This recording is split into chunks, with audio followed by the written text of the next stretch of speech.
Governor Gavin Newsom just signed a bill that would create a private right of action for individuals to sue businesses and other individuals for violation of certain gun laws. Those laws are the manufacturing, selling, offering for sale, or transporting assault weapons, as defined by California law, 50 caliber BMGs, and non-serialized firearms and precursor parts of non-serialized firearms. Now, there are a couple parts of this new law that are interesting. One is that there does not have to be a causal relation between the person bringing the suit and the person being sued. So in a normal lawsuit, one individual or business is accused of doing something wrong to another individual or business, and the court looks at it and figures out first, did the person do anything wrong? And if so, did they cause damages? Here, there does not have to be any causal connection. Any individual who finds or believes that there has been a violation of this law can run out and file a civil suit against that individual or business who they believe violated the law.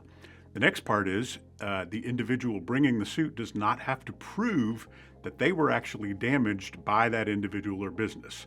So, you might see this law operate where a person discovers that someone sold an illegal weapon. That illegal weapon was used to shoot the person bringing the lawsuit. That would be a causal connection that resulted in damages. Not under this bill. In this bill, say you're sitting in Tahoe, you post a picture of a weapon on Facebook, somebody you've never met in your entire life nor ever going to run into in San Diego sees that post on Facebook, believes the weapon was transported illegally. They can sue you sitting in Tahoe for damages and don't have to prove that they were damaged in any way. And there's a minimum of a $10,000 civil penalty that person can recover. The next aspect that's particularly interesting is the person bringing the suit can recover attorney's fees from the person who is alleged to have broken the law. But the person defending against the lawsuit cannot recover any attorney's fees. So if, say, you're a gun owner and you believe you're completely within your rights, so you fight tooth and nail on this case and you win, you are not allowed to recover any attorney's fees whatsoever from the person who brought this suit against you, now determined to be wrongful. On the other hand, say you believe that you are right, you fight tooth and nail as hard as you can, but at the end of the day, a jury sees it differently. The person bringing the lawsuit can recover tens, if not hundreds of thousands of dollars in attorney's fees against you.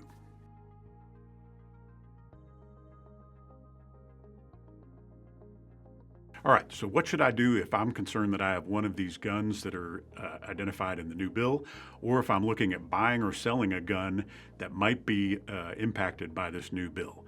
So number one, do not call the police and ask them about this. Do not call or ask anyone that you don't completely trust about this, because if you just asked a stranger, hey, I've got a 50 caliber BMG, I'm worried it might violate the new law, they can file a civil cause of action against you and get that $10,000. So don't call the police and do not talk to anyone you don't completely trust about this. But the one thing to do is talk to an attorney, and they can help guide you through, one, does it qualify under the new law? And then two, what should you do with it if it does happen to violate the new law? So another question we get is, hasn't the U.S. Supreme Court already ruled on these types of laws? There's two parts to that. One is there's a lot of news reports saying that the U.S. Supreme Court either upheld or let stand a similar Texas law that was on abortion.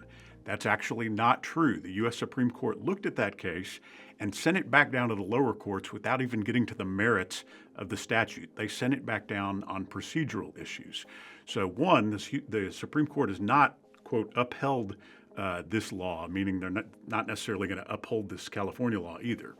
Then the second part of that is we get questions, well, the Supreme Court recently had a Second Amendment case, and surely this new law signed by Governor Newsom is going to be unconstitutional. We absolutely don't know that. The Bruin case recently ruled upon by the U.S. Supreme Court said, in fact, that states could regulate, while they could not completely ban firearms, could not completely ban the carrying of firearms, they could regulate them. So we do not know whatsoever whether or not this new law signed in California is going to be upheld by the courts. So given this new law, what should I do if I'm traveling to California with my firearm? Well, one is you absolutely need to make sure that this firearm does not violate any of the items in the new law. And unlike a lot of other states, California has very specific details on what is and is not permitted. They have a lengthy list of the items that they deem to be assault weapons and a lengthy list of characteristics on firearms, including magazine capacities, folding stocks, threaded barrels, things like that, can turn your gun that you believe to be completely lawful into an assault weapon under California law. So do not head to California and then start researching this. Research this before your trip and try to talk to an attorney if you have one at your disposal. So, U.S. LawShield members in California, how does this new law impact your rights and your coverage as a U.S. LawShield member? The simple answer is not in any way, shape, or form. If you are a U.S. LawShield member and you use a lawful weapon to defend yourself or your loved ones, you will be covered by U.S. LawShield membership. In addition, you are allowed to call anytime during business hours and ask to speak to a program attorney there in California who can walk you through, discuss any of the weapons that you might have, might be looking to sell, might be looking to purchase, and make sure those items comply with this new law. That's an important benefit to your membership, and it's included at no additional cost.